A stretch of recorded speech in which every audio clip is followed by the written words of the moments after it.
CeBIT de Hanovre, le plus grand salon mondial du high-tech, n'échappe pas au phénomène drone. Des aéronefs télépilotés qui ne se contentent plus de fournir des images vues du ciel. Ce modèle en démonstration se distingue par ses fonctionnalités et ses performances. Un marché est vraiment en croissance. Ce sont les vols d'inspection dans l'industrie et les infrastructures. Derrière moi, il y a des maquettes d'installations industrielles, comme les plateformes offshore, près desquelles il est difficile de voler. Donc on avait besoin d'un système stable et fiable. D'après ses concepteurs, ce drone permet d'inspecter une plateforme pétrolière en un temps record. Les caméras se perfectionnent et deviennent plus légères. Même chose pour les capteurs. Les vols sont de plus en plus longs et les informations sur les sites contrôlés de plus en plus fiables. Les drones, mais aussi les robots, ont la part belle dans les allées du salon allemand. Même si certains humanoïdes prêtent à sourire, la collaboration homme-robot est une affaire sérieuse. La preuve avec un projet du Centre de recherche allemand sur l'intelligence artificielle. Grâce à son système de représentation virtuelle en 3D, il est possible de manipuler des robots en temps réel et à distance, voire grande distance. Vous pouvez essayer ces lunettes.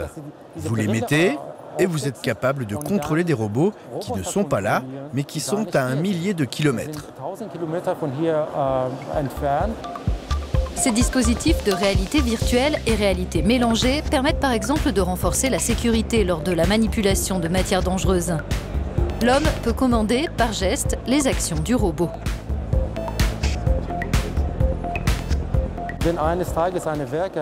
À partir du moment où un employé portera ces lunettes, son travail sera plus facile.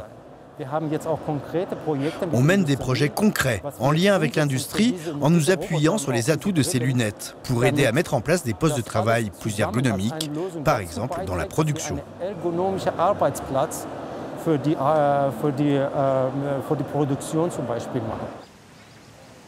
Découvrons une autre innovation, non pas à Hanovre, mais dans la ville de Sion, en Suisse. La Poste y propose depuis l'an dernier un service de bus urbain autonome, l'un des premiers du genre au monde.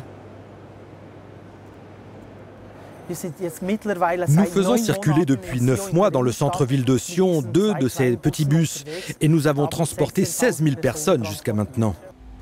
Malgré quelques défauts constatés pendant la phase de test, les capteurs qui équipent ces bus fonctionnent correctement en conditions normales de circulation.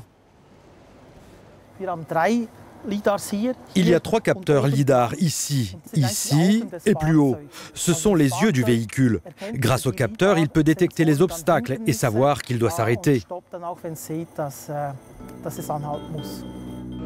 Si les objets connectés réalisent des prouesses, ils ont aussi un grand point faible. La société Sophos, spécialiste de la sécurité des réseaux et des systèmes, a installé au salon une maison hantée pour montrer combien il est facile de pirater les habitations intelligentes. On veut faire comprendre qu'il y a de nombreuses erreurs de configuration. Beaucoup de gens ne savent pas que leur maison intelligente, leur propre Internet des objets, communiquent sur Internet et sont sans protection.